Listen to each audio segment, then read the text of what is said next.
Hello. Just not sure when that went live.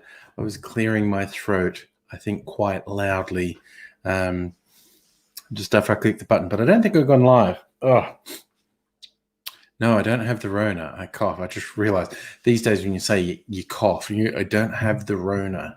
I haven't left the house. Actually, that's not strictly speaking true. I have gone to the supermarket twice in the last week. It's the only time they'd been at any risk, I think. They do go for the occasional walk around the park, fully masked, of course. Hello, Annette and Lucas Trooper. How are you this fine evening? I say fine evening, but it's been kind of raining for most of the day. Looks like we're going to have shitty weather for the next couple of days. Be a bit of a sort of murky and depressing time.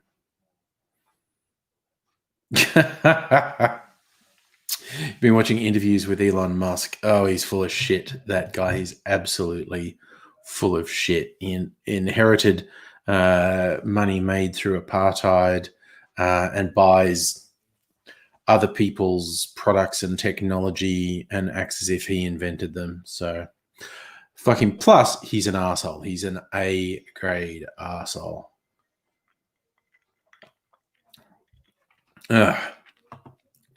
I saw that on Facebook, Annette, your mini-me turned 12. Happy birthday in the Annette house. Happy birthday to the young one. I shouldn't say little one. At 12, you're going to really get the shits if you refer to them being little or young, in my experience at least. So, yes, happy birthday. Joining the crew of lockdown birthdays in my house. It's like had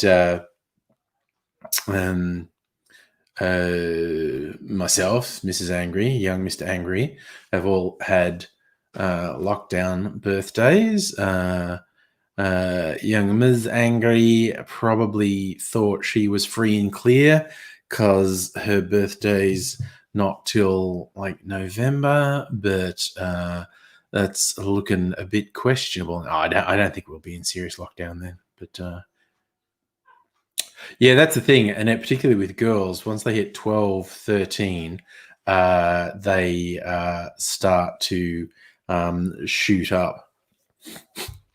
As in grow, not use heroin. Like, he's a typical white South African. I had an ex who was a white South African, and by white South African standards, she was very progressive. She's a weird, like a lot of us are, I guess, a weird massive contradictions. Like she was bi, and prior to me, she'd been involved with a black woman, and yeah, she had this. Actually, she, in all seriousness, she had borderline personality disorder. But when her ex was in a relationship with a black woman, she made these really racist comments about it, and I just said, "But your last partner was black. What the fuck?" And it was just, yeah, weird reflexes with him, I think. Oh, Annette, you've fallen off the wagon. Happens to the best of us. I may well have a drinky. I didn't say he stole his wealth. I said he inherited family wealth gained through, what was it, an emerald mine under apartheid? So a lot of the conditions for black miners under apartheid were barely discernible from slavery. So his family were definitely apartheid profiteers.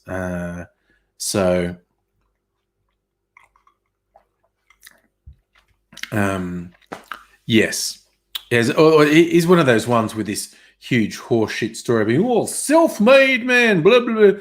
No, he had inherited wealth. He could afford to do a bunch of speculative and risky things and buy other people's products because he had inherited wealth. So he's just, and he just his attitude, the way he carries on, he's a fucking piece of shit. Yes, and that sounds like a reasonable day. Starts with chocolate birthday cake, ends with cocktails. Absolutely. Hey, Justin, how you doing? So I actually got something new.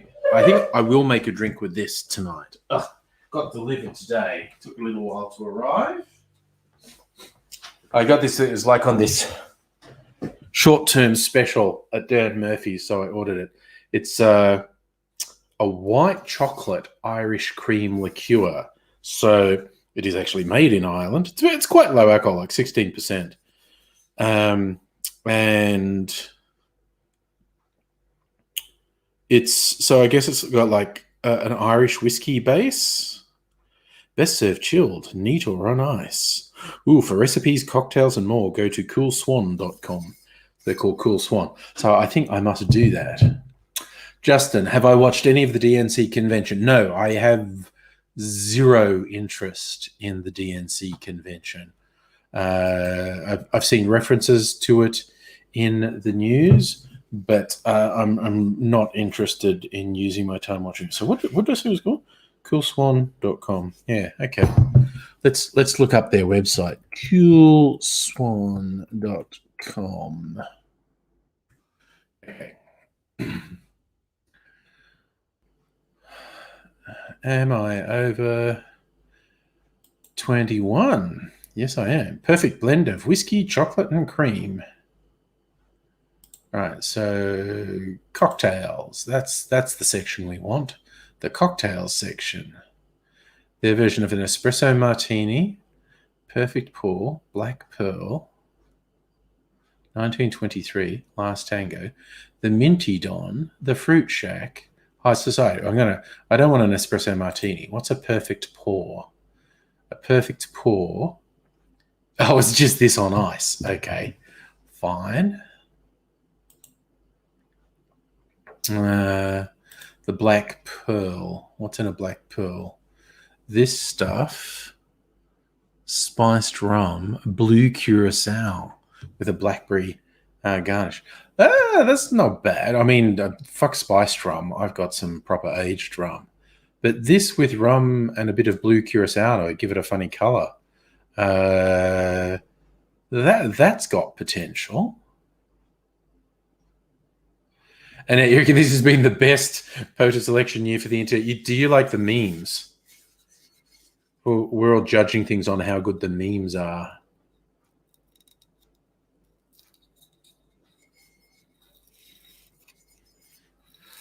Oh yeah, Locust Truth, but that's Elon Musk talks shit about Mars again with other people's technology. That's cute. You can't really see it. It's embossed on the bottle. There's a cat, like it's drinking the cream. I'm gonna go have a swig from the bottle, see what it tastes like.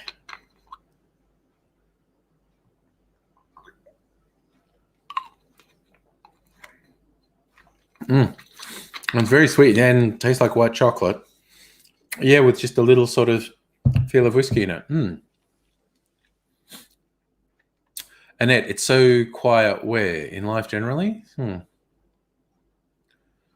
So just you're saying the DNC convention, it's all pre-recorded, like a massive infomercial. Yeah, because everyone's in different places. They're not having an actual convention.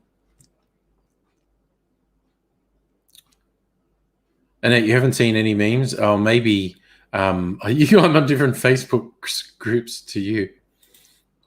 Okay, so I might make a black pearl with this. What's this one? The Minty Dawn. Cool Swan, cucumber and mint leaves. No, not making that. The Last Tango. What's in that? Cool Swan, Gin and orange juice. That sounds like a weird combination. Don't think I have any orange juice. So probably won't make that. Jesus, their website's so fucking weird. 1923 is Cool Swan peach and orange infused vodka and Crom de Menthe. Do I have? I feel like I got a silly rock flavor like peach or something because there were so many drinks that had peach in them. Did I or did I not? Have a quick Crom de Menthe. Brown creme de cacao. Peach. I do have some peach. So, what's that one? This vodka, peach, creme de menthe. Do I want an excuse to use some of my creme de menthe? Maybe. A fruit shack. Cool Swan mango puree and half kiwi. That sounds like a nice dessert, actually. Okay, and we're definitely like in different Facebook groups. If you think there's no election hype, I've seen that. Oh, Justin, you like a state roll call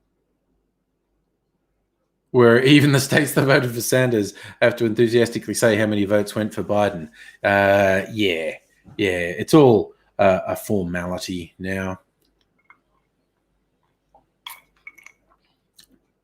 I think he definitely made the smartest choice for a VP with Kamala Harris, which is not to say I like her.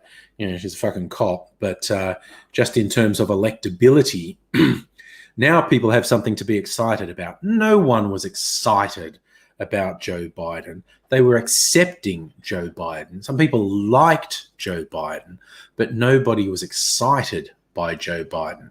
I'm not excited by Kamala Harris either, but she does have some very excited followers, and they give something for women who want to see representation get excited about, and people of color who want to see representation get excited. So now there's something for people to get excited about. So yes, it's not an endorsement from my perspective, but it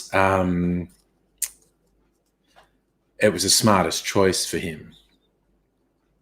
Yeah, and I'm not so much in political groups, but the two groups where I see funny things and things about politics, and it's mainly just demented stuff from Trump supporters.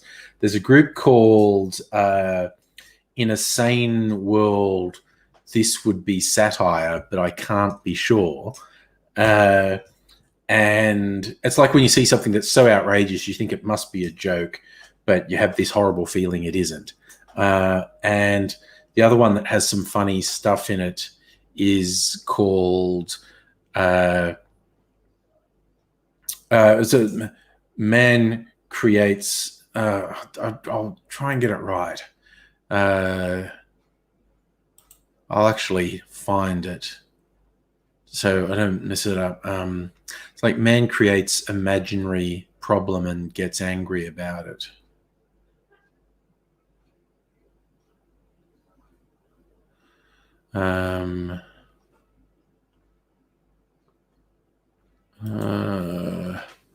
Let me see.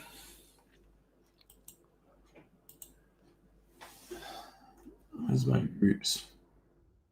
And creates.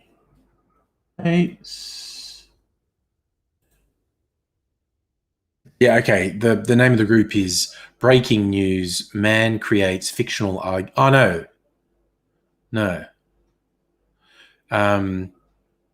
Man creates fictional scenario, then gets angry about it.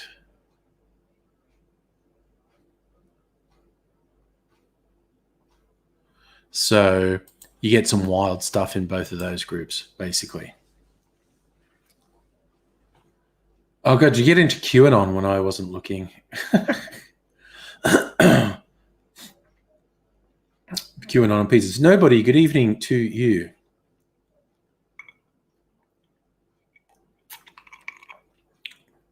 Such as in today's world, it's becoming inappropriate for there not to be at least one person who's not a straight white man. Well, I mean, it's ridiculous that until extremely recently, you didn't stand a chance in hell of nomination unless you're a straight white man. It's absolutely ridiculous. Annette, for you as a woman, 2016 was unbearable. This year, there are no misogynist Russian trolls following you on Facebook pretending to be Americans. They might end up doing that with Kamala Harris. As Justin pointed out, she could become president relatively easy. Joe Biden does not seem to be in good health. And the way it works is if he dies in office or becomes incapacitated in office, she becomes president. And he has said he only intends to sort of run for a single term at the presidency because of his age. And it's never a done deal that the vice president is the next person who runs for president, but it's pretty common. Like I said, not a done deal, but pretty common. And there is a lot of speculation that whoever Biden chose as VP would almost certainly be the next Democrat nominee for president. And so that may well be the case. She may be. Kamala Harris may be nominated for, may actually ascend to the presidency if Biden pops his clogs or is unfit for office, or if he serves out a full term and then steps aside. There's a very strong chance she will be the nominee for the next run at presidency. And in situations like that, the Democratic Party machine tends to not want to rock the boat. It's like, no, the vice president is going to run for president. No one get in the way. And are you worried that Harris is a closet fascist? I don't know what drove her to be such a punitive conservative lawmaker and prosecutor. I'm not sure if it's one of those things. It's because she was a woman and a woman of color that and a Democrat. She had to prove she wasn't soft on crime by being wacko with prosecutions. Or if she is, a fucking closet fascist, who knows? Justin, he's running to save the country and save the world.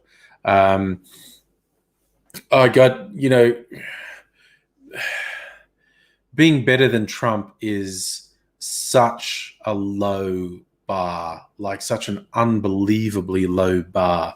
And I get creeped out by people who say Biden's better than Trump, like that's a fucking accomplishment.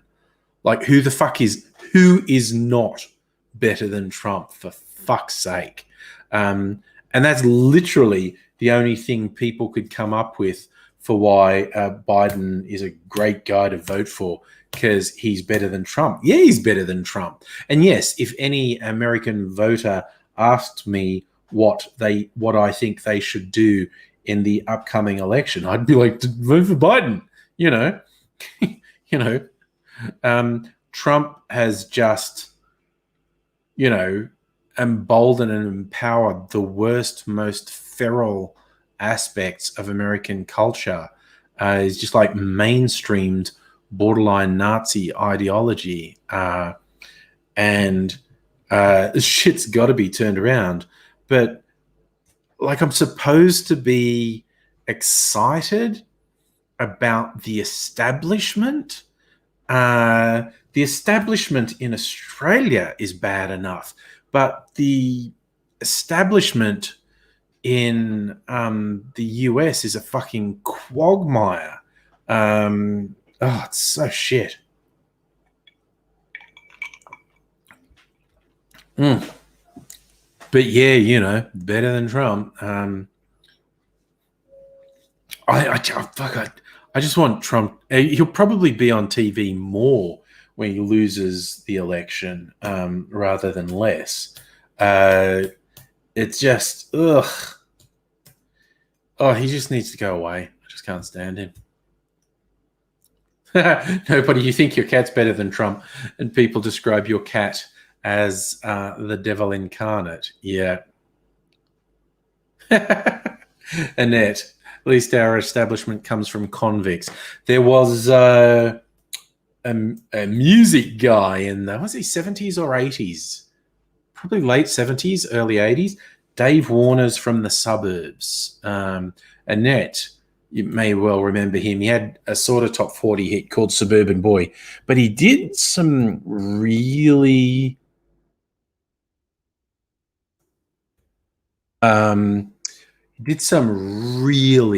political stuff as well. Mugs Game, Halftime at the Football, and there's a song he had called Convict Streak. It's on the album that Suburban Boy is on, which is the closest thing he had to a hit. But Convict Streak, I still remember the chorus where the leading is, maybe it's because of our convict streak, we try to pick everyone we meet, which is to mean pick a fight with everyone we meet. And the chorus was, the Poms are weak as piss, the French are queer, the Germans are wankers, but they make good beer. If you think I'm talking shit, you don't belong in this land. And I don't know to what degree he's being ironic with that song and to what degree he's being heartfelt. Because yeah, some of his stuff, as it was quite political stuff, like Mugs Game and Halftime at the Football, and the song Suburban Boy, which, as I said, is the closest thing to a hit, as basically bemoaning the fact that he was a suburban boy and he was uncool and dorky, and he would go out and try and socialize and try and score the chicks, but he always failed because he's a dorky suburban boy, and the boys from the city were so much cooler than him.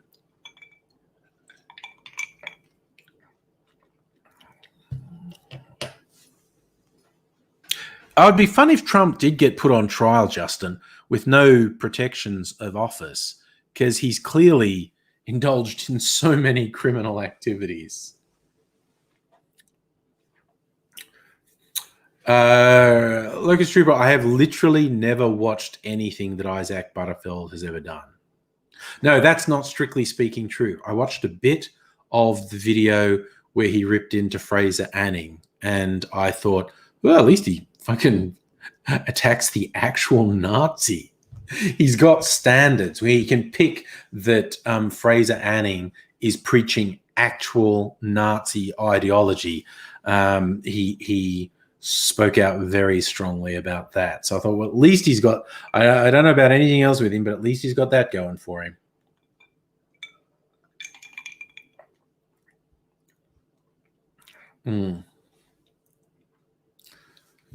Shit, Rodney, the desperation to be edgy is just depressing. Stella, good evening to you. So I think I've mentioned before, like do I watch a lot of the stand-ups? I do. I watch a lot, or at least give a lot of the stand-up specials on the streaming services a go. I'll watch them. I won't necessarily watch them through if I don't think they're that great. But the most recent one by Bill Burr, who I generally like as a comedian and raconteur. I tried 4 times to watch it, and it would just be like, oh, get fucked. It was just this lazy, political correctness gone mad.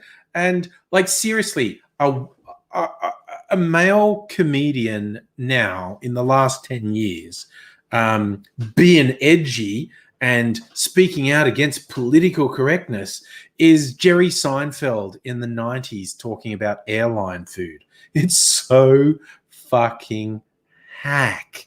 It's just, it's painful. It's like, dude, no. Every yobbo at an open mic night does this. For God's sake, be better. Be funnier. But Justin, what's happening with Clive Palmer? If you want to know why I did like that, it's AIDS made up a Clive Palmer song in one video. He was just riffing, I think, a song about Clive Palmer, and he sang it like that. Yeah, the story about Clive Palmer suing the WA government goes back and forth and is all weird. See, Zeller, I still haven't seen The Mandalorian, and I know Bill Burr's in it. You wanted to punch him in the face in The Mandalorian. Well, that's fun. He rubbed you up the wrong way in The Mandalorian. Yeah, I just have to admit, I found his most recent Netflix special. I just found it unwatchable. It was just like, dude, this material's so fucking hack. Like, he's criticizing Michelle Obama and like, fucking go for your life. And but he's saying like her book, it's stupid. What'd she ever do to write a book? And it's like he's being biting and satire, like, she never done nothing. She's just married to the guy. And it's just like, you sound so fucking stupid when you say that. It's just like, of course, the evidence was in the millions of copies the book sold. There were millions of people who wanted to know his story. And for you to just stand there arbitrarily saying, she did nothing, you just look like a fucking idiot. You look so fucking stupid. And it was just all this, like I said, it's just like the average hack at an open mic night. It's like, ugh. Oh, God. Now I've got a tickle in my nose. I'm probably going to do a big gross sneeze at some point. Hey, finished my blood orange juice. And lemonade. And I finished the bottle. So I actually poured more of this into my lemonade than I normally would, just to finish the bottle. And it's really tart. Blood orange juice is really tart. I don't dislike it, but it's a little bit intense. Oh, God, no, Lucas Truba. I also go out of my way to not hear anything from Bill Maher. He is fucking pathetic. He's a fucking pathetic, boring old man who thinks he's edgy and says the same dumb shit over and over and over. Heist, what did he ever do? I'm not sure what you're referring to there. What did he ever do to write comedy? I've missed something. I don't know what you mean there. So, Bill Burr's the single worst thing in The Mandalorian. He's just Bill Burr's space. People complain about Ed Sheeran in Game of Thrones, but Bill Burr's a million times worse. Rah, rah, rah. Ooh, you bought a blood orange tree. Fresh blood orange juice. I'd be all for that. No, but you want to see the day when an open mic hack steps up with his jokes written down, accidentally brings his shopping list instead. Watch him panic. Fuck, that would be such a good routine, though. How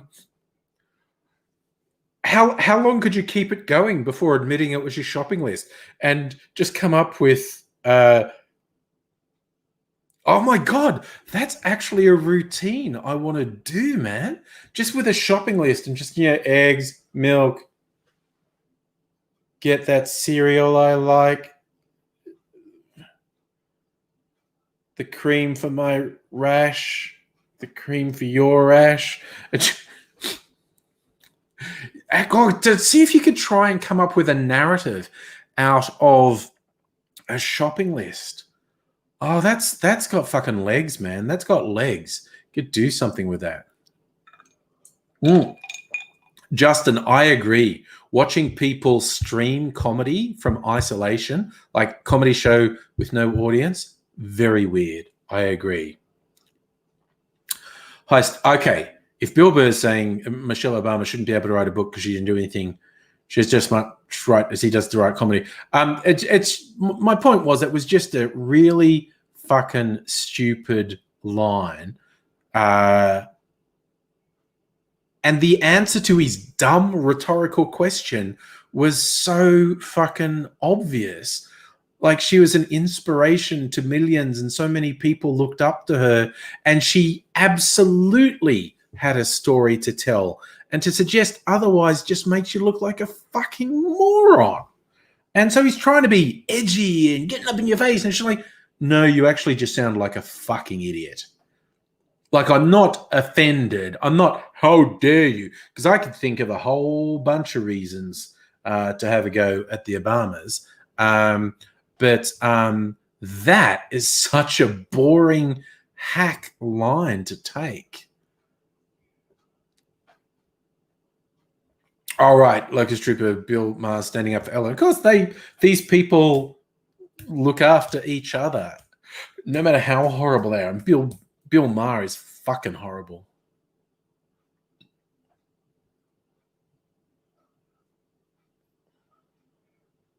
All right, they were talking about was Ed Sheeran actually bad in Game of Thrones? He was only in that one scene, wasn't he? He was a soldier that Arya Stark ran into a group of soldiers, a little group of soldiers.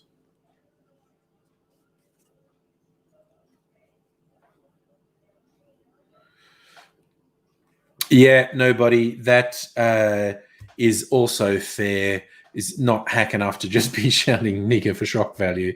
Yeah. Oh, you're talking about Kramer, Michael Richards, the guy who played Kramer on Seinfeld. He was basically doing a thing. This is a long time ago, 10 years or more. Night in a comedy club, and he's not very good. And he tried to do this edgy stuff, and it just fell flat because he's just not very good.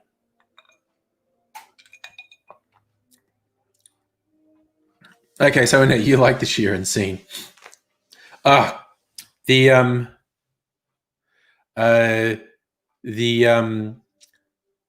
all I remember was how badly they fucked up the last season of Game of Thrones, and it's just a succession of shit that didn't make any sense. Like, just so much that didn't make any sense at all.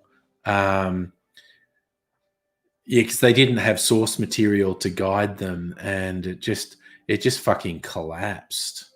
Although I had a huge laugh at that final thing where all the heads of houses are sitting around discussing how they will decide who will be king. And when they start looking to Bran to be king, I'm forgetting character names now. His sister with the red hair, she basically says Bran's dick doesn't work. Like, okay, calm the fuck down. That was a bit of an outburst right there. Locust Trooper, did I hear Donald Trump's gaffe? He went to say Obama Biden did a bad job. If they didn't do a bad job, I wouldn't be here. Yeah, he just says dumb shit. That's it. Thank you, Sansa. Sansa basically just blurts out the reason she thinks Bran can't be king is Bran's dick doesn't work. And I was like, okay then. Thanks. Really.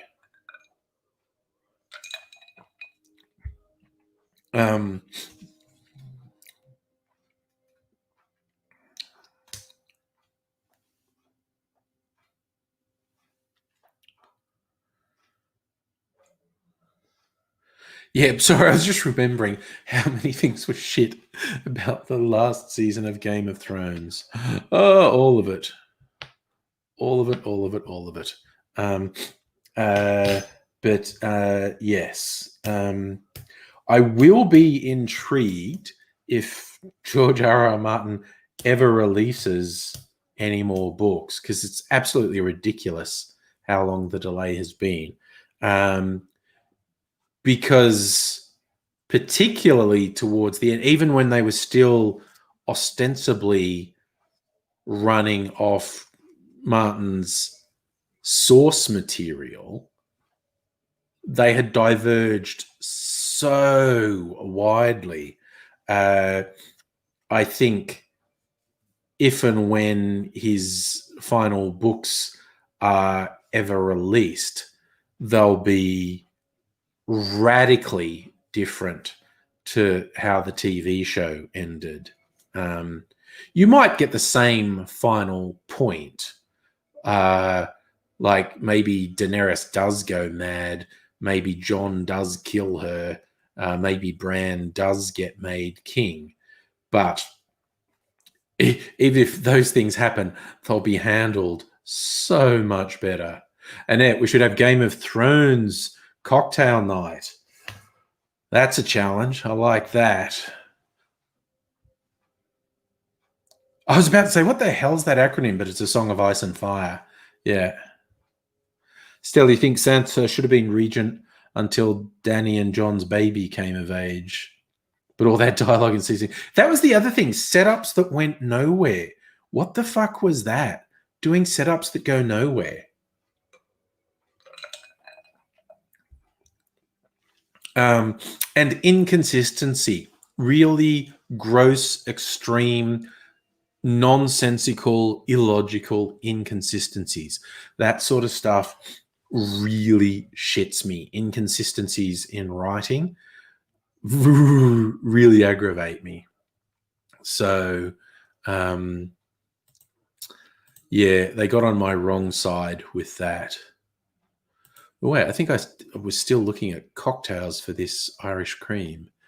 Cool Swan, vanilla and rhubarb infused gin and raspberries and mint.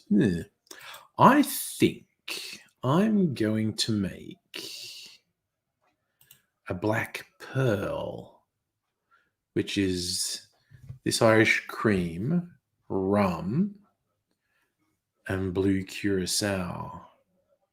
And I think for spices, okay, I'm going to use one of my aged rums, and I'll put a little bit of allspice liqueur in it for the spice. Yeah, okay, that's definitely what I'm making. Cool. Yes, nobody. Too many cocktails being served for a few cocks with their tails missing. Quite possibly. Lucas Schreiber, I think I can confidently say I never watched an episode of The Apprentice. I might have seen bits of episodes, but I'm quite confident that it never mattered. So yeah, we got to do one for every house, Annette. Lannister, Stark, Targaryen. Yeah, we should definitely do that. Oh yeah, Stella, that was another thing that was handled really badly. It was an obvious plot point. It was one of the biggest fan theories from quite early on that Jon was not Ned's illegitimate son. He was actually the daughter of Ned's sister and Rhaegar Targaryen. That was a big fan theory from way back in the day. But yeah, they did fucking nothing with it. Like Jon just saying, I don't want to be king. But his in the way their rules worked, his claim had primacy over Daenerys's. And it was kind of funny that he did bang Daenerys before he knew they were related, and couldn't bring himself to after, because the Targaryens were big into incest. That was part of their history. So it wouldn't have even been frowned upon for Jon to marry Daenerys and for them to be king and queen. That would have been the simple ending, but they just had Jon be a dick about it. Oh yeah, Stella. The way they started to give Jamie some depth and then just took it away from him. That was ridiculous.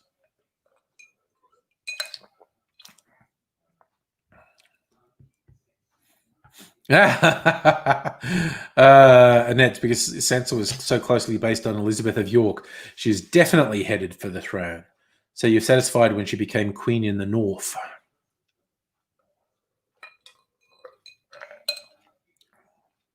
Yeah. No, I think we can all agree that the people making the TV show started off strong, maintained it for a while, but fucking failed horrifically towards the end. So yeah. And the fandom screams, boat sex.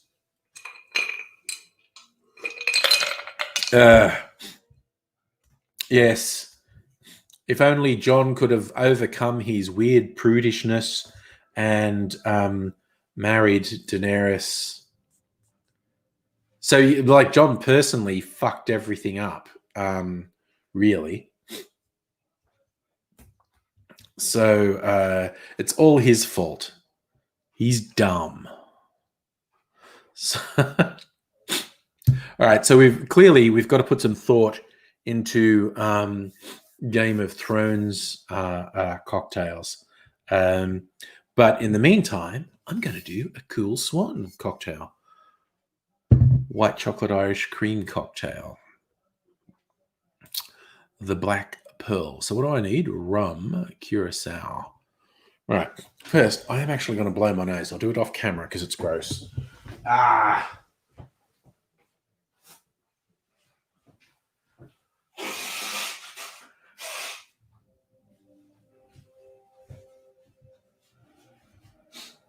Okay, I think that's a bit better. Right, I've got to get some rum. I'll get my watercolor.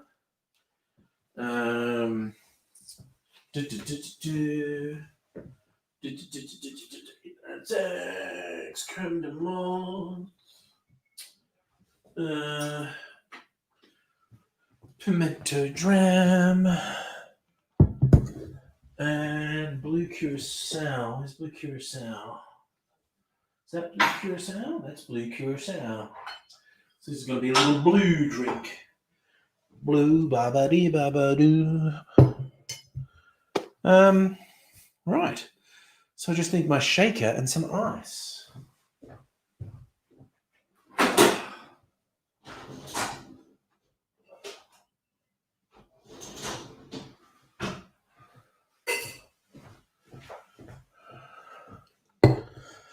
I think this would look sexy in a coupe.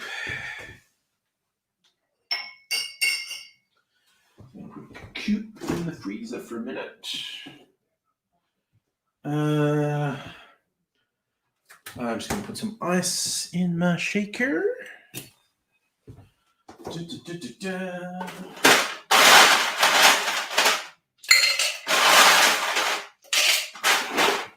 Great.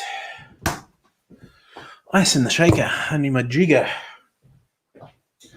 Where my jigger's at? All right. Got everything together. So, what is it? 50 mils. 50 mils of the Cool Swan.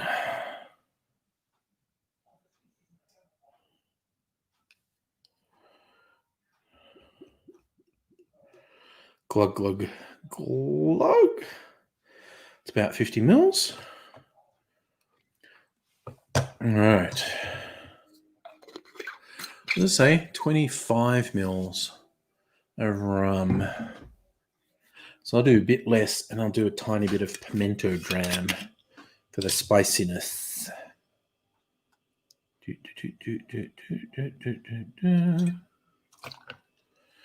How much to say? 10 mils of blue curacao.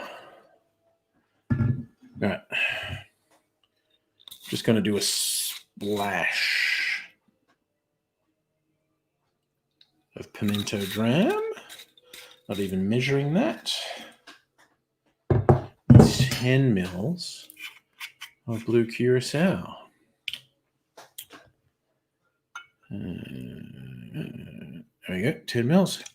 Make this a very blue drink, I suppose. Blue creamy drink. All right. That's all done. What are you talking about while I get that? Ooh, what have we been talking about here? I've missed something. Oh, wow. Annette, you were making fan art for Song of Ice and Fire. Nice. You were using Polyvore, which is a limited platform. Nice. Yes, there is a lot of sex in the books. I don't know. There's a fair bit of rape in the books. The guys in the TV show seem to do it more for shock value, but YouTube. I still haven't heard that Cardi B song WAP. I was just I was just in stitches about Ben Shapiro outing himself for never having sexually aroused a woman because he thinks the concept of a wet ass pussy is strange and alien. Locust Troop, you think I look like Farmer Joe? This is like my lumberjack shirt. Well, I actually have a bunch of flannel shirts. I'm just an old Westie at heart. Country boy. I'm just a country boy at heart. Just shake my cocktail.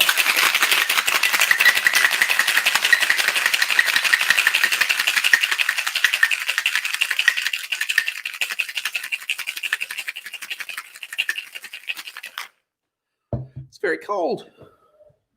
Should be enough to get it good and foamy, and I forgot my freaking strainer, which is probably in the dishwasher. Yes, it is.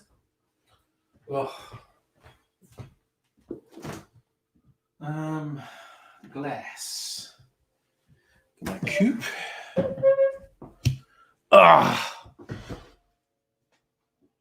Right.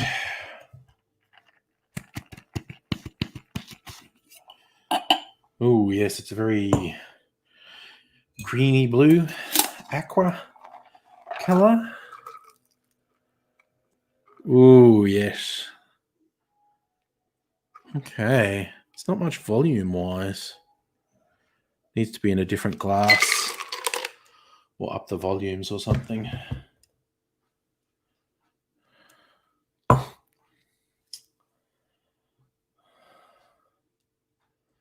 at the color. The greeny blue.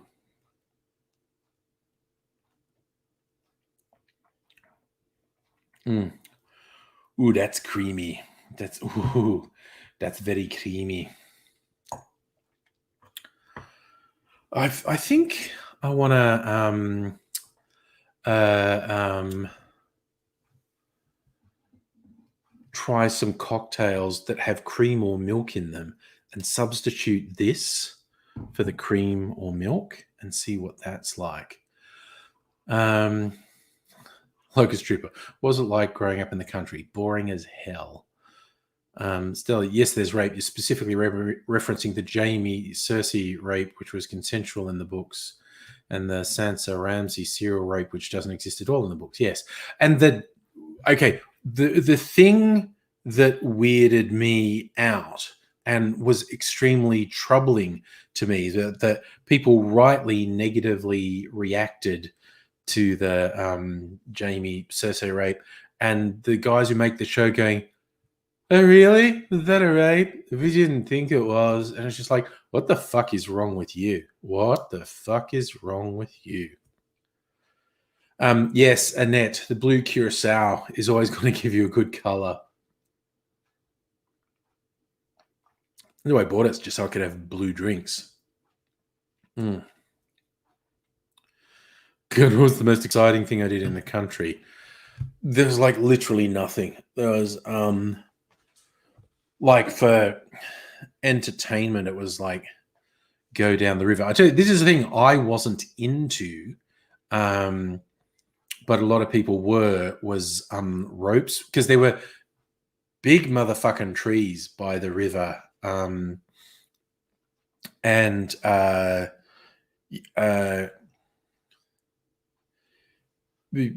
industrious people would get a really huge, heavy rope and tie it to a high branch in the tree, and then sort of tie it around the tree. So you'd grab on the rope and swing out over the river and jump in.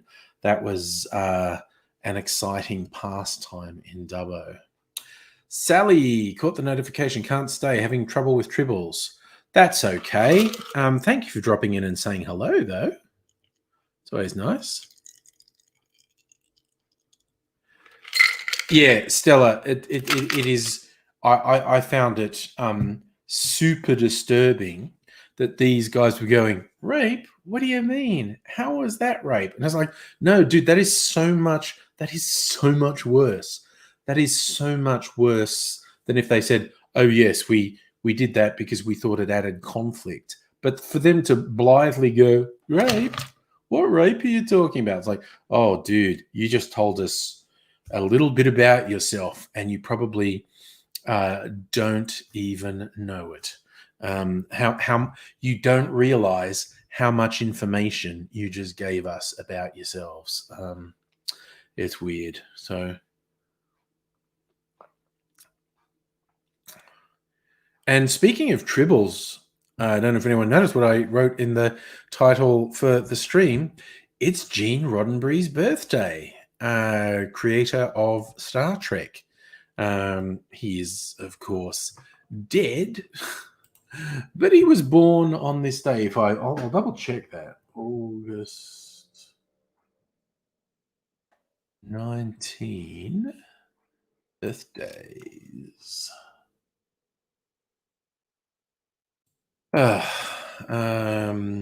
Events and births. 19. Where are we? Yes, 1921. And he died in 91, so he was only 70. Gene Rodenberry, born on this day so it's almost 100 years.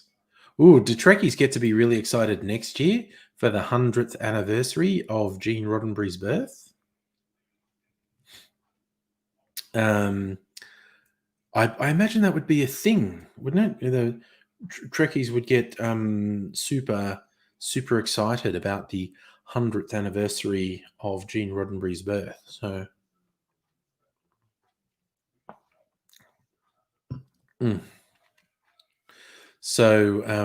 yeah, it's funny that I didn't realize how close we were to the centenary. I just saw his name on a list, and looking now, I was like, oh, almost exactly 100 years. I'll have to save that up for next year. A year from today, big party for Gene Roddenberry's 100th birthday, or his centenary, whatever you call it. Stella, you were listening to some Vic Fontaine from DS9, aka James Darren. Okay, I don't know who that is. I feel compelled. James Darren.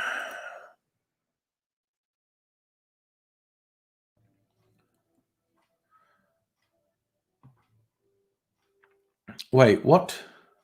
What character was he in? Oh, yeah. Okay. Yes. I do remember Vic Fontaine. Yes. He's like a Rat Pack type character.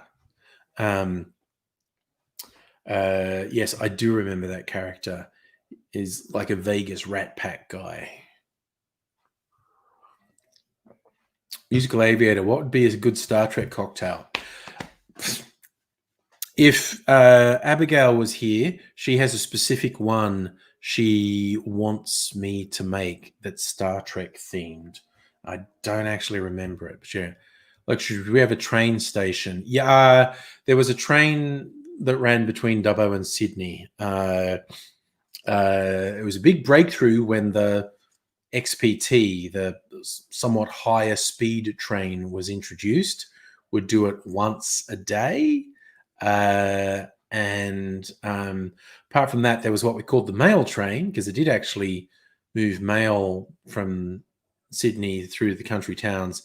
You could do this, and I did it a couple times. Did an overnight trip on the rail and this is an old diesel train. The mail train to Sydney. So we did actually have a train station, yes. You're probably right, Stella, that we need COVID to be under control for there to be a convention, but who knows?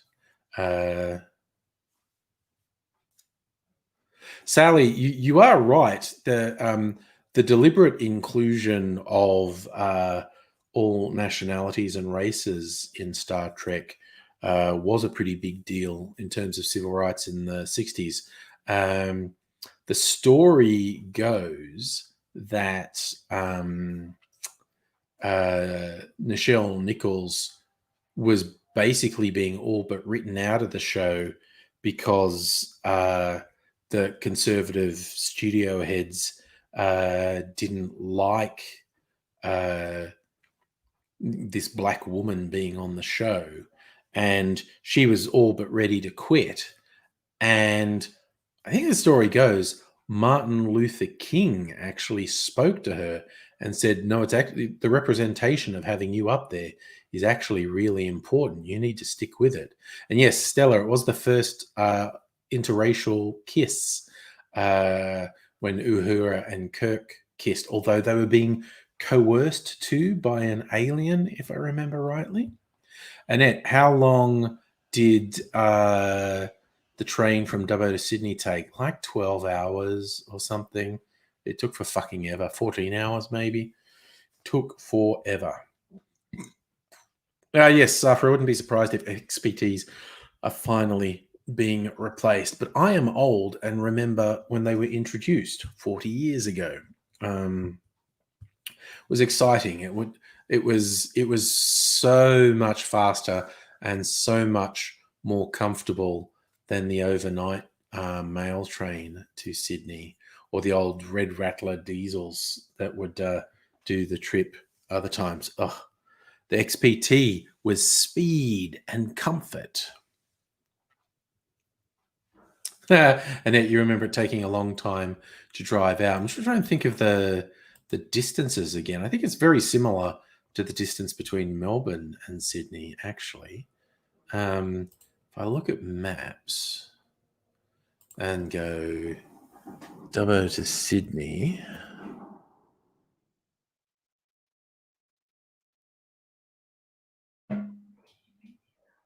You want another drink? Do you want the same one or something different? Okay.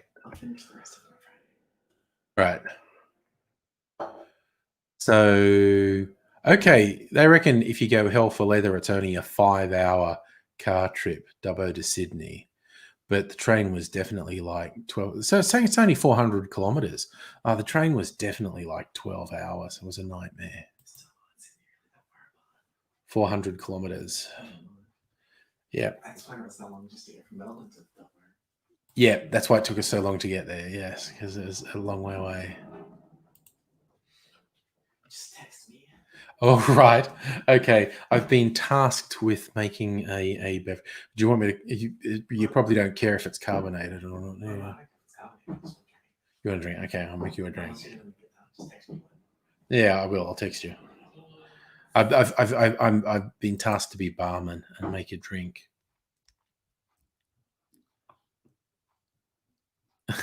So I mean, God, I've even forgotten. Was it? It's about 800 kilometers, Melbourne to Sydney.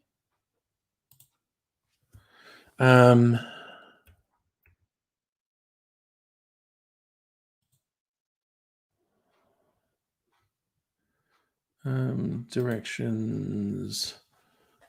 Sydney. Yeah, it's nearly 900 kilometers. So, yeah, okay. Melbourne to Sydney is twice as far as Dubbo to Sydney. I just felt compelled to look that up. No, my son is not named Jim.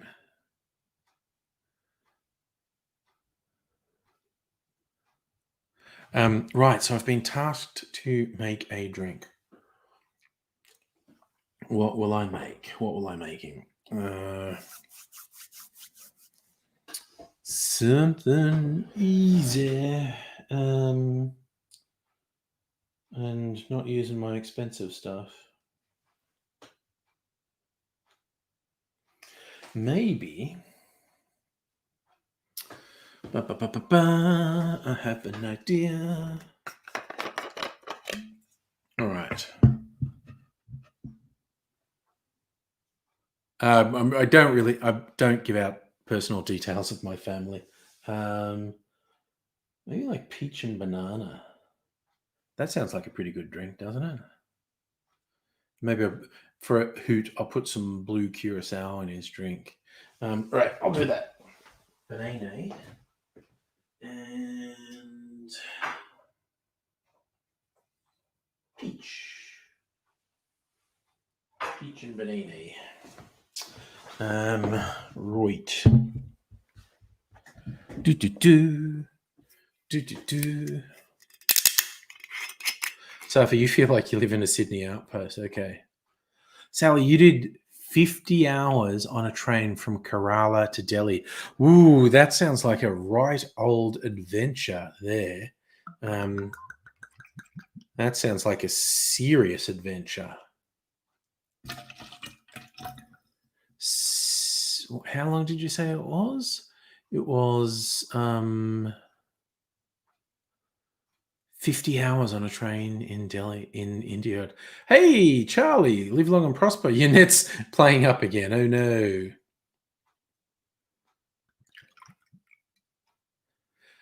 Yes, that was my son that came into the kitchen wanting me to make him a drink. Well, Safi, you did 25 hours in Siberia. That also sounds like an adventure. Quite envious of your adventures. I don't think, doing one of the long trips in Europe would be fun.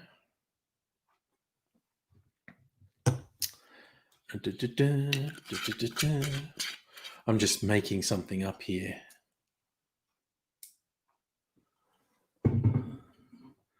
He's pretty tall. Yeah, he's about 6 foot tall. Way taller than me. Kirsten, you've done 20 hours in a sleeper bus in Vietnam. Everyone has done all these exotic trips. I haven't done. Okay. Now, I'm going to top this up with water and carbonate it. Because I can do that. I got this new carbonator that I can carbonate anything. Not like a soda stream that will explode if you do anything that isn't just water. So I'm going to fill this up with water.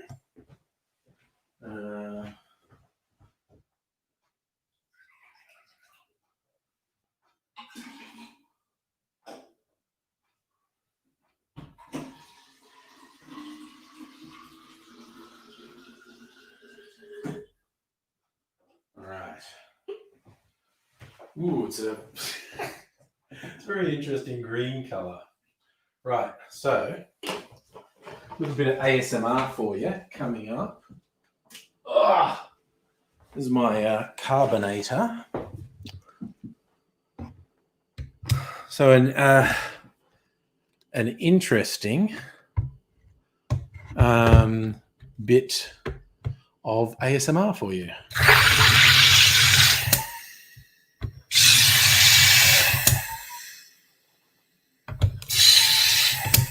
It's probably enough carbonating. Now, see, the way this works, unlike a soda stream where you just screw the lid off and it foams everywhere, this has a safety release valve.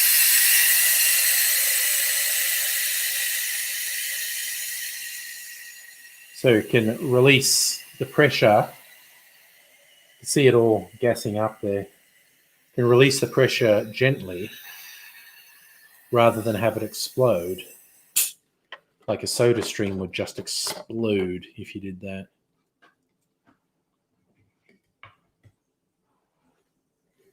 I'm intrigued as to what this tastes like, actually.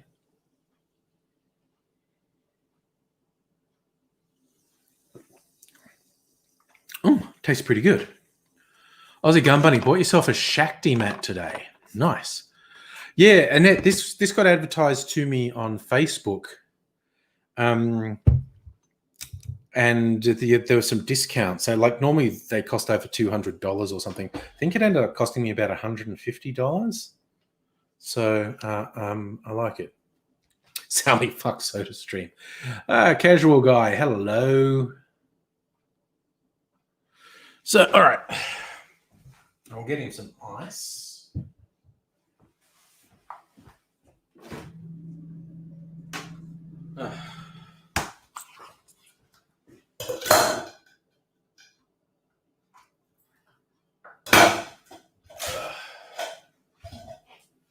All right. Let him know I've made it. All righty. Charlie, heard you put white wine in a soda stream to make champagne. Well, you make sparkling white wine anyway. North, you're drunk. Well, good on you, buddy. It's halfway through the week. It's reasonable. That's right. I've got to send him a message. All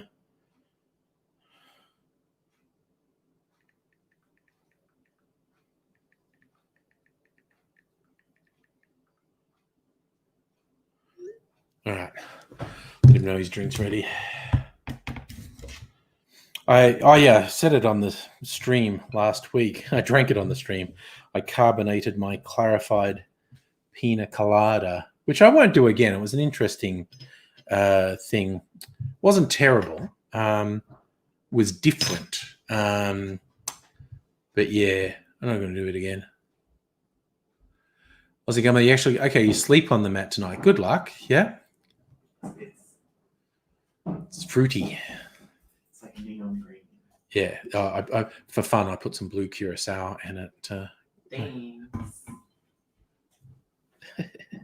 But it's fruit flavors, so it should be actually taste tested. It's pretty good. Thanks. Yeah. So your mat is like being stabbed in the back with a fork 1,000 times. I'm not 100% sure why you're doing that, mate. Not 100% sure at all why you're doing that, but you do you. You do you. Hey, yeah. Okay, I think I'm going to make a bunch of clarified cocktails for Saturday night date night with Mrs. Angry. Again, I'll probably start making them on tomorrow night's stream. Then I'm going to make one for a video as an experiment. Kirsten, you might remember this bit of conversation from Henry's live stream about putting a bit of salt in a cocktail, like a pinch of salt. Somewhat counterintuitively, if you put a pinch of salt in a cocktail, it can actually bring out the sweetness in the cocktail, which is a little counterintuitive, but is a thing that work. And I was watching this live stream and they were talking about experimenting with a bit of salt and things like potentially a drink that might traditionally have a salt rim on it. Actually, when you make the drink, put a little bit of salt in it and it could give you the effect of a salt rim. So what I was thinking as an experiment, I'm going to do... I'm not sure there's any point in doing a clarified margarita because they're a fairly clear drink as it is.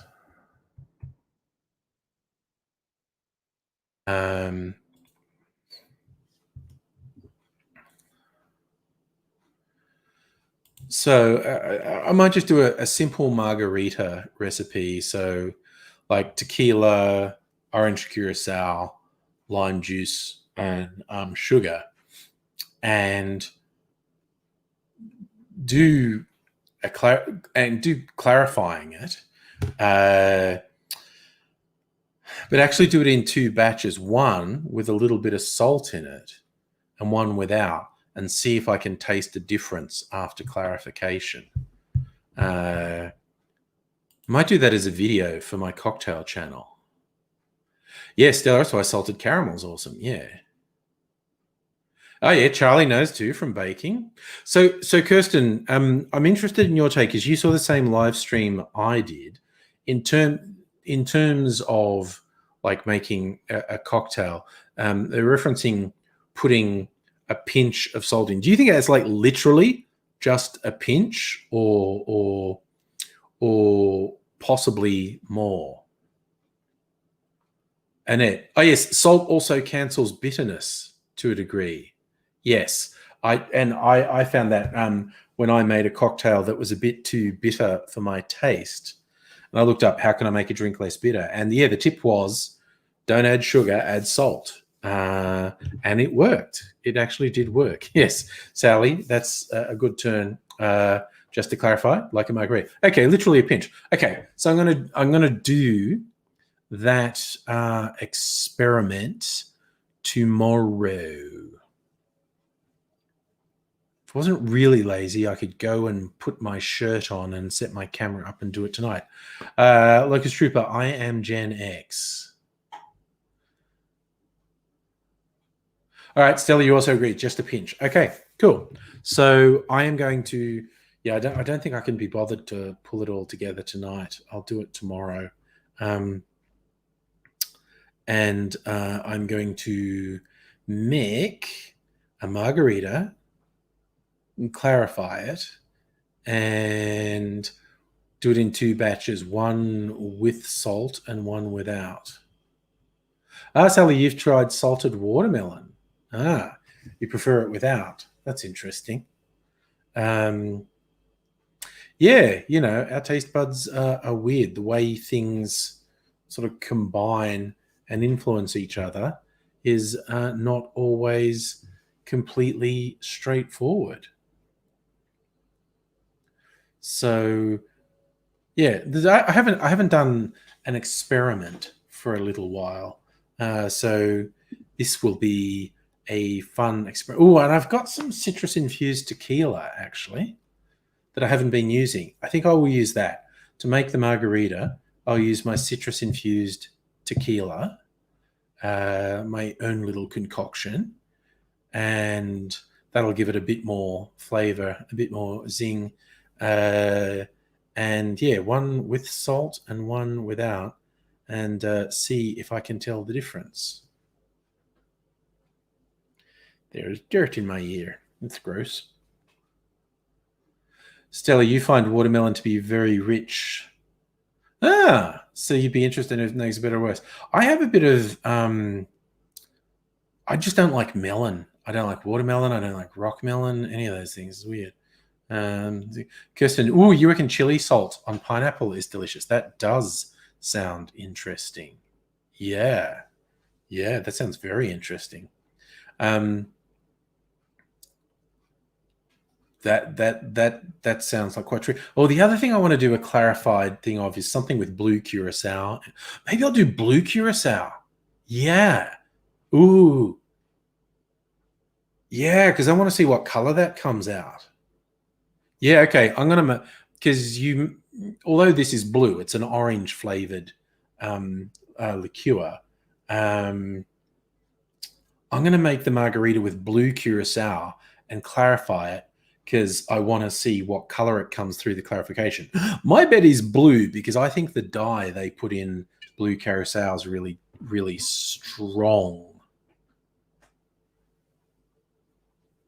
Charlie, you want to make some Romulan ale?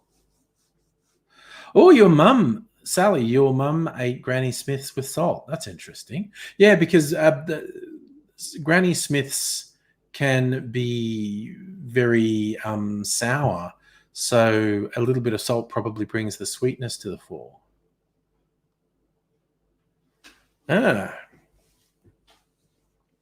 Yes, it's a pity Abigail isn't here tonight, because she had a very specific Star Trek cocktail she wanted me to make. We were going to experiment with them.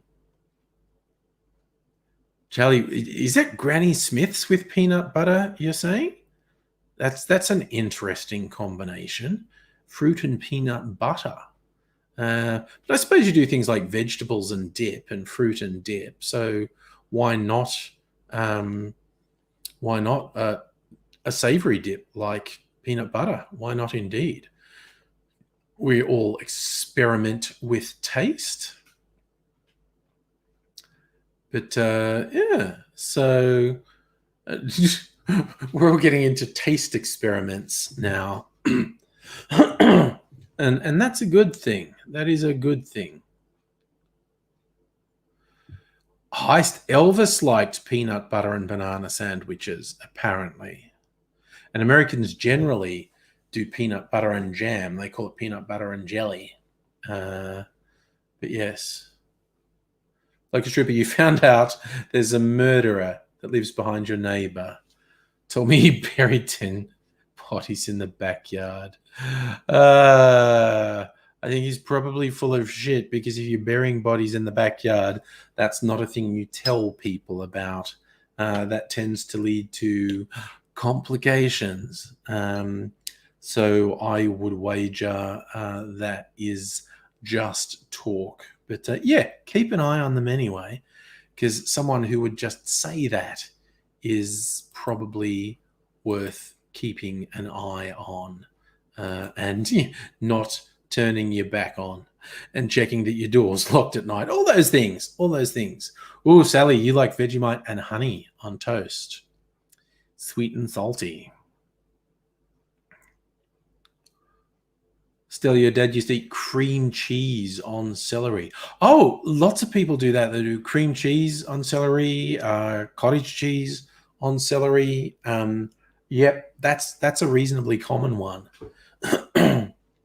I've seen people do the thing, make a little thing like to appeal to kids, as celery and filled with cream cheese, and they put sultanas on it as well. So yeah, that's actually a reasonably common one. So yeah, it's not something I do, I have to admit, but I know it's a thing people do. So there you go. Charlie, you're a big fan of celery and carrot sticks with cream cheese, yeah? Well, and capsicum, yeah.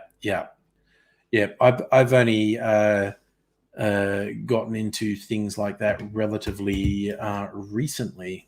Things like raw carrot sticks, capsicum, and whatnot. Kirsten, I love, we're now getting all our culinary stuff out and running. Kirsten likes peanut butter and honey. I think Mrs. Angry makes that for a son on toast. Peanut butter and honey. I'm sure I've seen that happening. Sally, you like the leaves on celery, and they chop them off in the supermarket. They do. Not always, but very often, yes. Okay, you like celery leaves in salad. I have to ask Mrs. Angry if she's into salads. So for capsicum certainly can be expensive in Australia. It depends when it's in season and whatnot. Still, you like celery and cream cheese and sultanas, but separately. That's fair. Absolutely fair.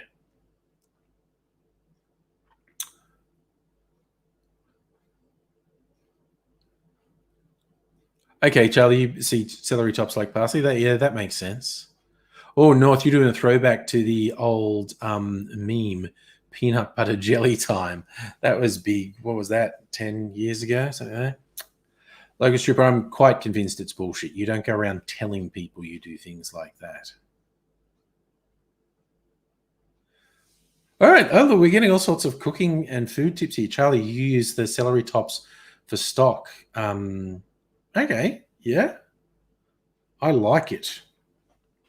Kirsten, there is a lot of snacks now that are sweet and salty, like M&Ms with pretzel pieces, or chocolate bars that has like pretzel pieces in them. Yes, sweet and salty is good.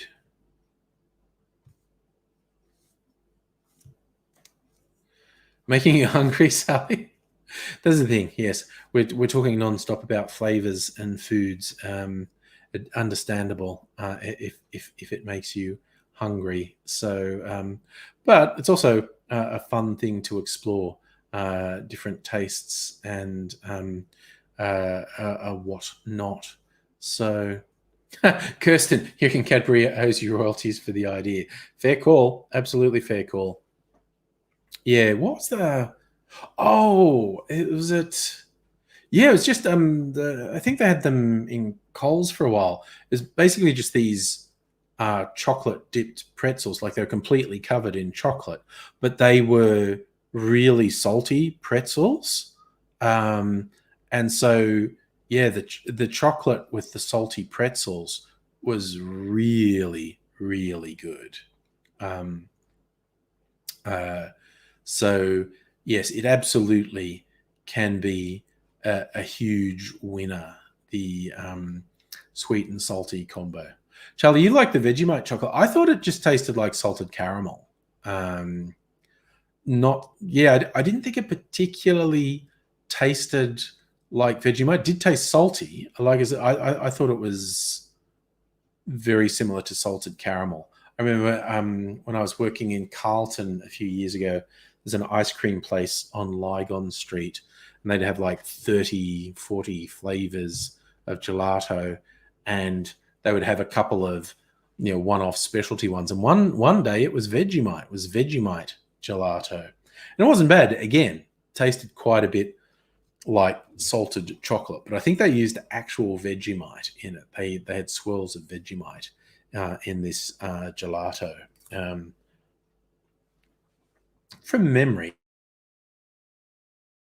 we all agree the Vegemite chocolate was like salted caramel. Yeah, yeah, but and it's a long-standing taste. It was like certain parts of Europe have had things like really salty licorice and salty caramel for a very long time. Salted caramel's only become sort of a mainstream thing, I reckon, in about the last 10 years, but it has a long history. Kirsten, you know the guy who proposed that chocolate, did the planning. They didn't expect it to be as popular as it was. There you go. Little bit of a surprise. Sally, you would be hard pressed to find Vegemite chocolate now. It was a limited run. So I'm not sure you will be able to find and try Vegemite chocolate. Their most recent experiment was chocolates with biscuit pieces in them, both sweet biscuit and salty biscuit pieces in them, in different ones. Oh, okay, Charlie, you have Dutch family, so yeah, the salt licorice is something you know about. Yeah, salt licorice, salt caramel, and really salty. Usually in a couple of strengths as well. So you thought the chocolate would be gross, but they did it fairly well. Yeah, yeah, yeah. It came together really. The Vegemite chocolate. I don't think I bought 2 bars of it. I think I bought 1 bar of it just to be able to taste it. And I didn't hate it, but it wasn't something that made me go, "Oh, rushing out to buy another bar of this." So yeah, but I think some people. God, I'm going to start yawning. I don't know why. Well, I mean, it's getting close to bedtime. I can be forgiven for yawning occasionally now, but yes, Charlie, the Dutch love their salt and their wooden shoes. Them and their salty wooden shoes. So, yes. Yes, Heather, I'd probably lean towards caramel being a better option as well, quite honestly. Same token, I don't buy that much chocolate because I'm already a fat bastard and trying not to get too much worse. So, and trying to steer a bit clear. Yawns are kicking in. Suffer, it has rained for a lot of today, yes. Sally's off to make a sandwich. We've given her the munchies. There's all this food and flavor talk. We're in Flavor Town. Look, Stripper, did I have an angry teacher? Oh, I had a bunch of angry teachers at various stages. Stella Ditto on the fat bastard. But we're happy. That's the big thing. We're happy. And being unhappy is bad for your health. Five all the way.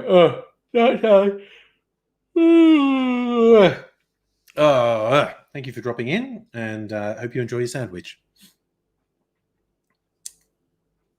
So if you like condensed milk, you can turn condensed milk into caramel just by sticking the can in a pot of boiling water for, forget how long, half an hour, and the condensed milk will caramelize in the can, and that's super yummy. Although you have to be very sure to let it cool down for a very long time because it'll be under a lot of pressure in the tin. And I did it once and put a can opener on it far too soon, and it released the pressure, and hot caramel just like sprayed up and went on the wall, and you could not get it off. It just fused to the wall. Nothing would clean the wall. It's bad.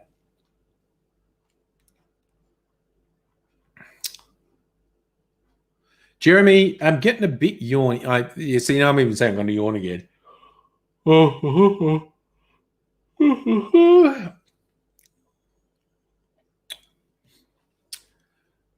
Heist. Well, you can't leave the condensed milk alone because as the water boils away, you have to top it up. You have to keep the can underwater. You can't walk away from it.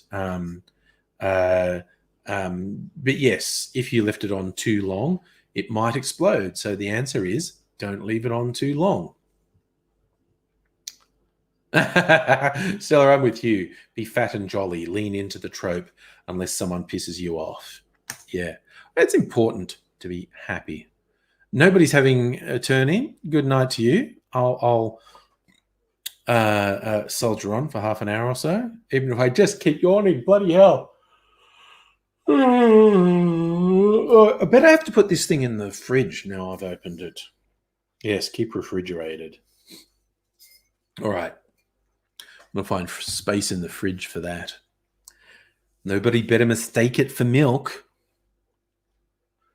Safa, maybe I didn't sleep well last night. I don't know. I can't remember any detail at all, but I did wake up in the middle of the night and think, I have to take a piss. And I'm like, I've been having really fucking weird dreams. I can't remember them at all, but I remember I was really into it, really, really into it. Like I was really enjoying the dreams. They were great. And they were weird, and I couldn't remember them at all waking up. Jeremy, there's a similar trick with white chocolate. If you microwave it, change the flavor of the caramel. Oh, Jesus, you'd want to get the timing really well because I've microwaved chocolate before to melt it, and super fucking easy to burn it. You would have to be real careful with how you did it in a microwave. So easy to burn it.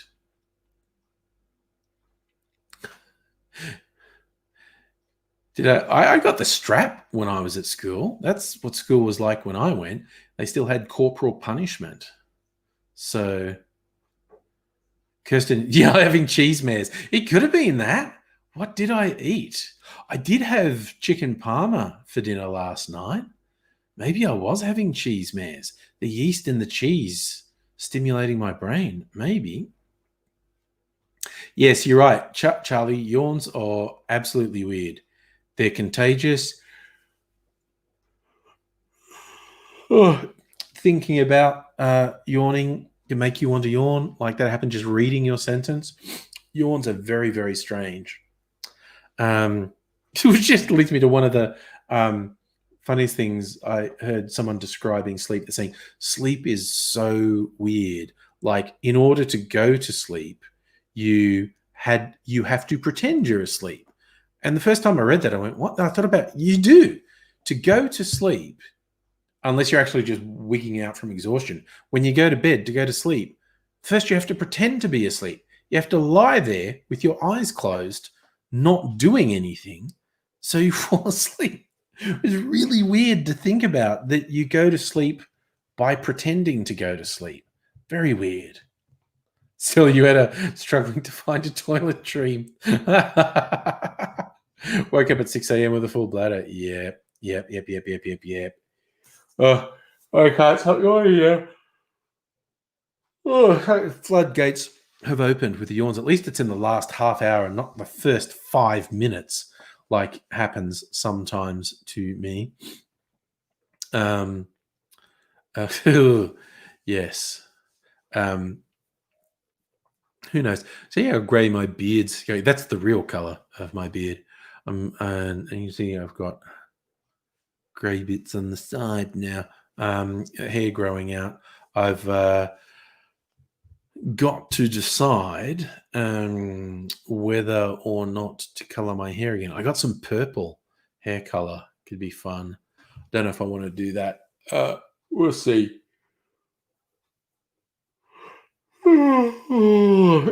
Also can't get a haircut for at least 4 weeks. My hair's already longer than I like it, and it's gone floppy. That's what she said. And having your first hot toddy in 2 weeks. Just to singe off to bed. Stella, you're right. If you're an insomniac, you lie there and torture yourself about not being able to sleep until you go to sleep through sheer exhaustion. But by the same token, you are lying there and closing your eyes. I'd say the one exception is where you're not even in bed, but exhaustion, like sitting on a lounge watching TV or traveling. Technically, you don't pretend to be asleep then, but when you go to bed at night, you only go to sleep after pretending to go to sleep. So if you reckon a glass of water can help sleeping, I usually make a point, particularly if I wake up during the night. It's more or less like wake up. Then why do I wake up? Do I want to go to the toilet? No, I don't. Oh, maybe I should go to the toilet because then I'll want to go later. And I'm going to go to the toilet. So I do make a point of if I get up in the middle of the night that I do have a glass of water while I'm up. Oh no, Charlie, you used to have insomnia. You get sleep paralysis all the time. Sleep is complicated. I really only had one dramatic moment of sleep paralysis. It was a long time ago. And the bed I had at the time had a mosquito net on. And that ends up being important because I was having this dream that some evil force was holding me down in the bed, and there was this strange ghostly tunnel ahead of me that I was trying to walk down, but it was really hard to move, like I was being held down. And then I started to realize I was in bed. I needed to switch the light on. I was like, everything will be okay if I switch on the light. And so I was struggling through this strange misty tunnel to get to the light switch, which was a ways away from my bed. And I was struggling and struggling and struggling. And then I flipped the light switch. And the instant I flipped the light switch, I snapped back to bed. And I was back in bed, unable to move. And this long, wispy, ghostly tunnel was ahead of me again. And then I freaked out and went, "Wah!" And I really woke up. And what it was, I was dreaming. I had sleep paralysis, but my eyes were open. And the mosquito net above me was catching street light from my bedroom window because I was in inner Sydney and there was a street light outside. And so the mosquito net was catching the street light through my window, which is why it looked like this ghostly white tunnel. And I was seeing that because while I was dreaming, my eyes were open and I couldn't move. And that was all fucked up.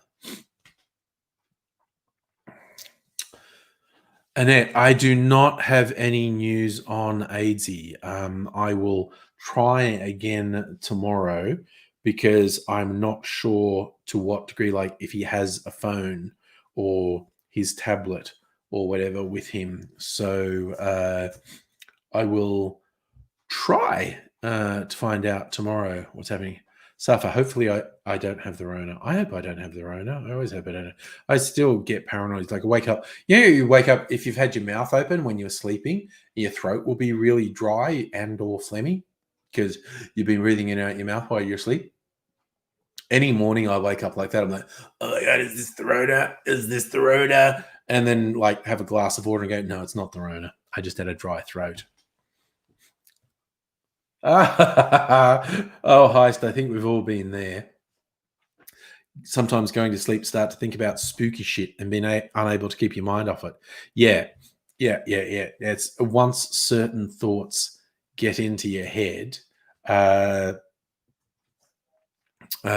can't get them out. It's a real thing.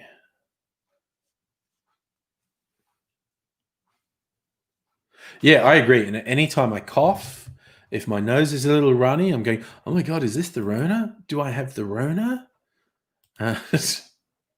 It's uncomfortable.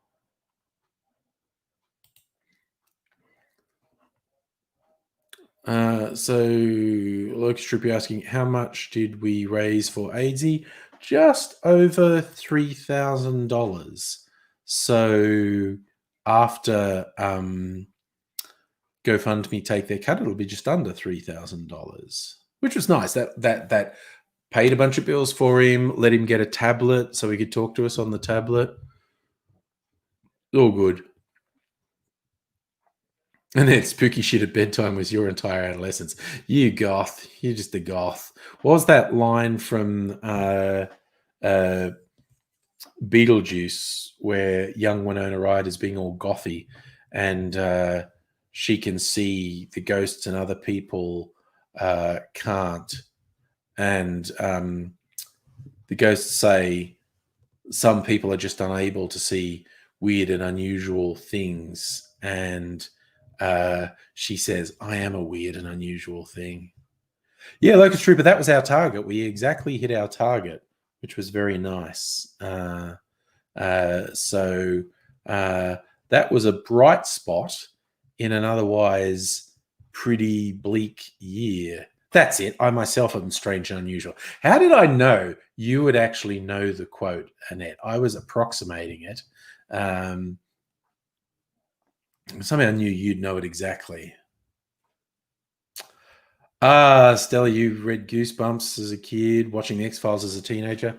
I think the thing that spooked me as a kid was Doctor Who, actually. When I was young enough, 70s Doctor Who was enough to spook me. I remember watching it from behind the lounge because it was a bit intense.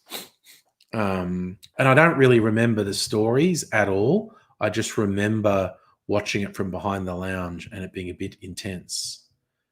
Charlie, the X-Files theme scared you. It was good theme music, actually.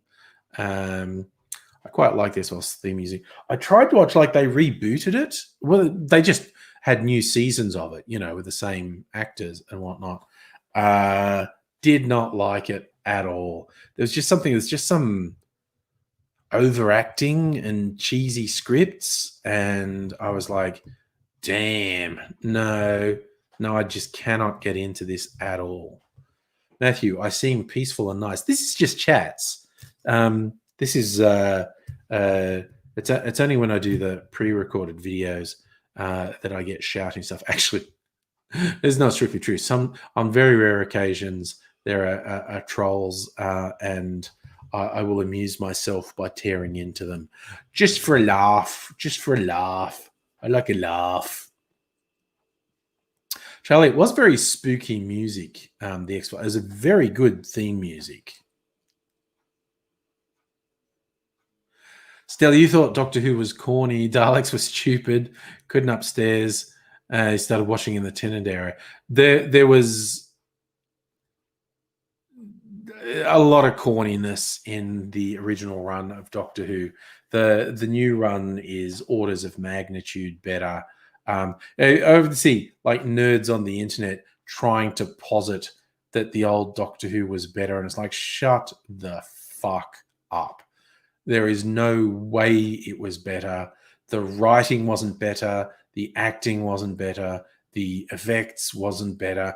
Nothing, absolutely nothing about the original series was better than the new series. You've just got some stupid fucking arrested development, childhood fixation, and you need to grow the fuck up.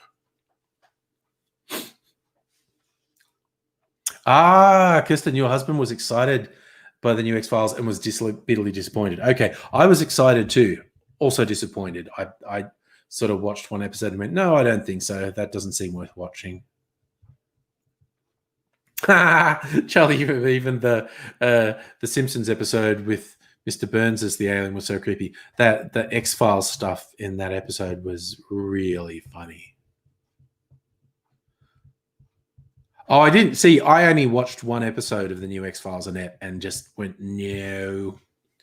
I didn't know the guy from Flight of the Conchords was in it. Actually, either of them is very good. But Jermaine Clement is the one who's done most acting outside of Flight of the Conchords. Like he was in the DC series Legion. He was very good in that. He's generally good, Jermaine Clement, actually. Locust Stupid, though, think about getting donations for your very good charity started for the homeless. Thanks to Friendly Geordie's fighting with you. Yeah, what's he picking on lately? He's picking on the unemployed workers union, which is fucking weird. He's so establishment. It's weird. Like I said, it is absolutely surreal that I look at him like a really significant amount of our ideology crosses over, but he's sort of so married to the establishment Labour Party. I'm like, no, maybe not, dude. Yes, Charlie, Jermaine Clement in What We Do in the Shadows. It's just generally good. All the spin-offs. Yes, Annette, Wellington Paranormal. The TV series of What We Do in the Shadows that's set in New York. It's so good. I'm amazed that they sustained these spin-offs, and they were called Wellington Paranormal was so New Zealand. Fuck, that's funny. Just the two coppers doing deadpan investigations of the paranormal was just hilarious. Oh god, Kirsten, you hate tension music. Gives you anxiety, so you can't watch any sort of horror. Yeah, they manipulate you more than a bit with music in horror movies and suspense movies. These are for jump scares. Yes, and that's the summary of Wellington Paranormal. So New Zealand. Everything Taika Waititi does is so New Zealand. I love his movies, from What We Do in the Shadows to Hunt for the Wilder People, Jojo Rabbit. I got to watch that again at some point, actually. That was probably one of my favorite films of last year, Jojo Rabbit. With Taika Waititi, a half Jewish, half Maori man plays Adolf Hitler. It's hilarious. Taika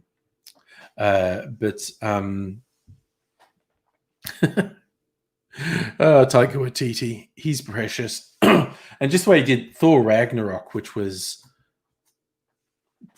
definitely one of the best of the Marvel movies, funniest by a long way. And Taika Waititi's character, the rock guy, who talks like a big gentle Maori bouncer in a nightclub. Hello, sir. How are you this evening? It's great. Like, sure, you know why he comments on your videos you make on him. I don't know. He buys into the drama thing, I guess. It's kind of like I was saying last night. I was really surprised to Count Dankula noticed I'd mentioned him in a video, because I was not. My intention was not to call him out. I was literally just commenting on the news story. But I mean, he was well within his rights to go me because I made a video about him. I don't have any ill feeling about the fact he had to go at me, because well within his rights doing that, because I was just surprised. I thought maybe I was beneath his. It just never occurred to me that he would A, watch, and B, respond.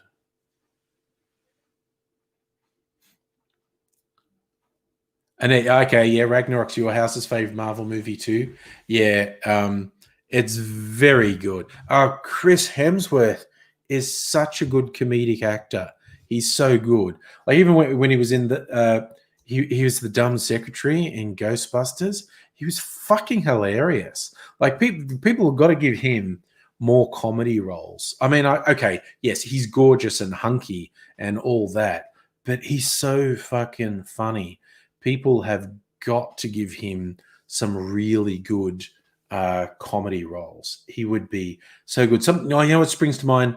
A film that not that many people saw that deserved to be much more successful, called The Nice Guys, had Russell Crowe and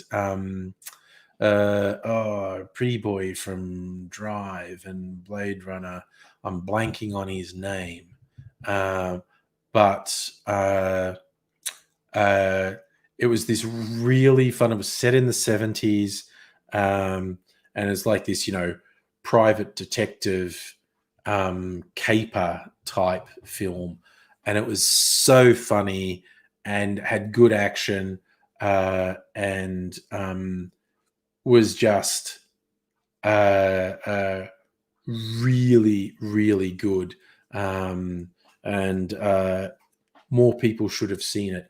But someone should write a movie like that for Chris Hemsworth. He'd be so good in it. Even with Russell Crowe, maybe, because Russell Crowe is very good with comedic acting as well. And I'm not sure, but Russell Crowe seems to be able to completely put his ego away,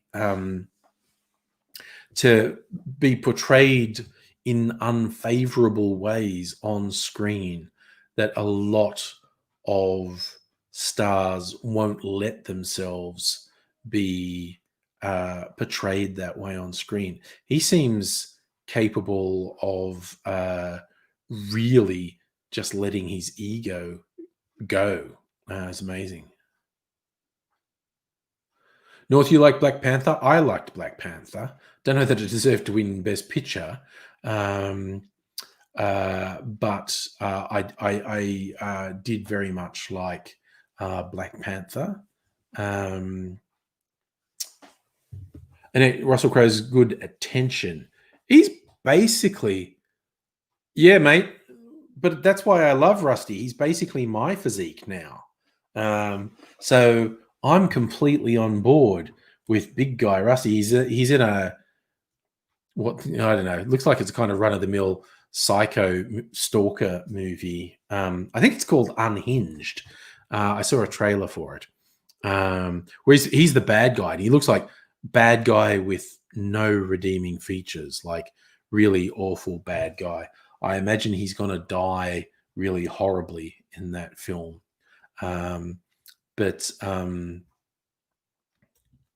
Yeah, no, I've liked Russell Crowe since he was a young lad doing films in Australia, and because he was always doing such different stuff, like Romper Stomper and The Sum of Us, and then he goes on to do Gladiator and Beautiful Mind and The Informant. It's so many different things.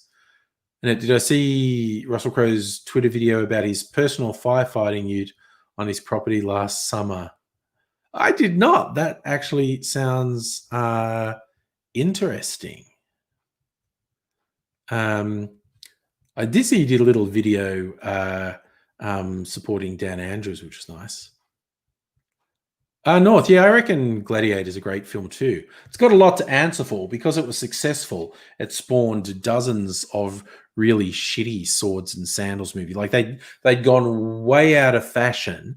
Then Gladiator comes along and is really good and is commercially successful. So that everyone thinks that gives them license to do shitty swords and sandals movies. And yeah, it's all Gladiator's fault. Oh, and he actually showed people how to gear up their truck to fight fires. That's interesting. All right, Stella agrees. Rusty's firefighting ute was really cute. Nice. Oh, God, does anyone remember the ridiculous rumor that this was like, it was a long time ago, like maybe 20 years ago, there was this rumor that Russell Crowe, when he was having sex, cheered himself on. He would be going, "Go Russ, go Russ." Clearly ridiculous. People just wanting to hang shit on him, saying he's got a big ego, that it manifests itself in that weird way. Clearly not real, but still funny. Charlie, that's a good point. For a Kiwi, he's very Australian. I'm not sure when he moved to Australia. Russell Crowe. When did he move to Australia? We'll look at his Wikipedia entry. Career. He was born 64 in Wellington. When Crowe was 4 years old, his family moved to Sydney. There you go. That explains why he's so Australian. He's been here since he was 4. Under guidance from his good friend Tom Sharpling, Crowe began performing as a musician in the early 1980s, performing under the stage name Russ LaRock. Russ, Leroq. Nice. Released several New Zealand singles, including I Just Want to Be Like Marlon Brando. He managed an Auckland music venue in 1984. When he was 18, he was featured in A Very Special Person, a promotional video for the theology course at Avondale College. Yeah. He returned to Australia at age 21, intending to apply to NIDA.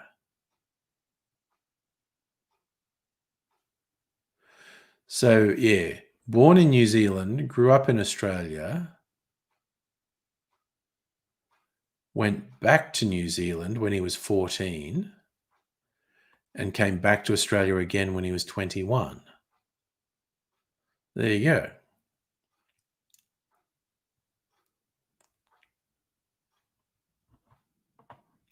So that's why he's so Australian, because he spent so much time here. Yes, North, I actually find the South Park episode, Russell Crowe fighting around the world, I find that really funny. Heine, you reckon he worked as a bouncer? Well, it said he managed a venue, so he probably did security there as well.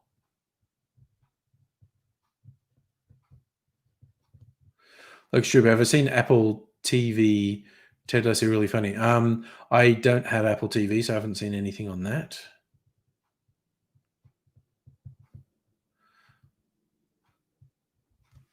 Charlie member. It's God, South Park's still going. What's it like 20 seasons in now? Like Simpsons is at 30 seasons. South Park's at 20 something. Let me look. Now I want to look that up. South Park season 24. Really that many?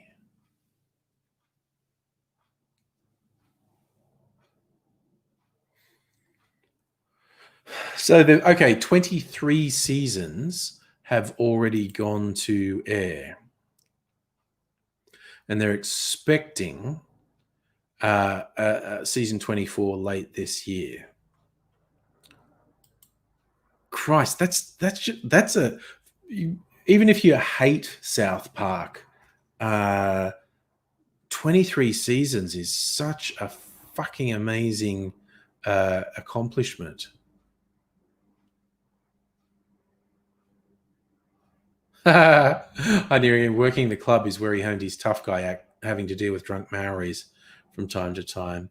Yeah, a bit of real life experience never goes astray. I tell you, tough guy actor. A series that's on Foxtel called Mr. In Between. This guy who's a bouncer and sometimes hitman and trying to lead a normal life. It's so fucking good. And it's like the guy who created the show, I don't think he writes all the scripts, but he's the lead actor. And it's the only thing he's ever done. And it's unbelievable. You're looking at this guy, he's so fucking good. How is it possible he's never done anything else? Because he's not young. Yeah.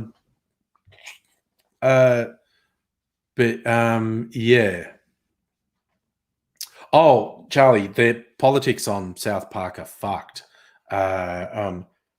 Turfy would be the least of it, I imagine. I haven't watched South Park closely for, I don't know, 10 years. See the occasional episode. Broadly in terms of quality, they seem to be maintaining it better than The Simpsons. But politics, their heads up their own ass. Absolutely. North. That's one thing, the Blame Canada song. Whoever writes the songs for those guys, both in South Park and like that puppet movie they did, Team America, whoever writes songs for them, whether it's the two main guys or someone else, whoever it is a really good songwriter because they have really good songs and good arrangements of songs. In the South Park movie and the Team America movie, the songs and the arrangement of the songs was very good. Yeah, Charlie, Trey Parker's a theatre kid. He is. I have to admit, I love the fact when they got nominated for an Academy Award and they find awards stupid, and the fact that they got a nomination for Academy Award, so they got an invite to the awards ceremony. They went in drag and tripping balls on acid, and you probably find the video of the interviews with them, and they take on a whole new light when you realize they were off their heads on acid. I'm going to look up on YouTube. Trey Parker. There it is. Trey Parker, Matt Stone, acid. Yep, comes up straight away.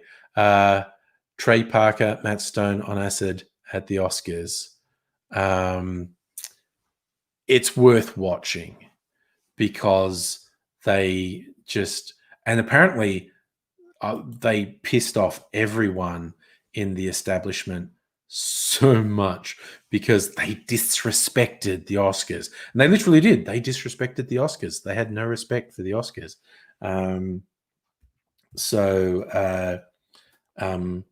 Yep, they may well be horrible people, but I give them a little bit of kudos for going to the Oscars in drag, tripping balls on acid. That's no small achievement right there. Yeah, Joe, that's right. He did the Book of Mormon too, one of the most successful musicals of the last 20 years. It's like amazing that he just did that and it was so successful. Yeah, I'm coming up with some YouTube playlists. So sometimes I just get an idea in my head and I like just search it on YouTube, and then I'll end up watching a bunch of related videos and just disappearing down a YouTube hole for a while. Probably get some interesting stuff by starting off watching videos of them on acid at the Oscars. Who knows where that was? I'm going to yawn, but it's also bedtime. Oh, that's my first yawn for a while. But it's okay because I'm gonna go to bed because I'm a tired boy and it's that time. 10 o'clock. And curfew's been enforced for 2 hours. I still find it really fucking weird that we have a curfew. I think it's for a good reason, and the evidence is it's working. So I'm not complaining and like saying it shouldn't be happening. But it's pretty fucking weird. It is pretty fucking weird to be under curfew, quite honestly. But I'm going to bed, so I don't care. And the curfew will be over when I wake up. Yay. So take care, one and all. We live in strange and uncertain times, so we need to take a little bit of extra care of ourselves. So I hope that you do take a little bit of extra care of yourself. I will see. How are my kids handling it? My kids just spend their entire day online gaming with their friends. They're fine. They never left the house anyway. I mean, they used to go to uni. Now they're doing uni online, which I think isn't their favorite thing. But they have always just amused themselves with online gaming. So they're fine. They're absolutely fine. Okay. Good night, one and all. Take care of yourselves. Hope to see you again soon. Thursday night. It'll be fun. Make a few drinks tomorrow night. I'll see you then.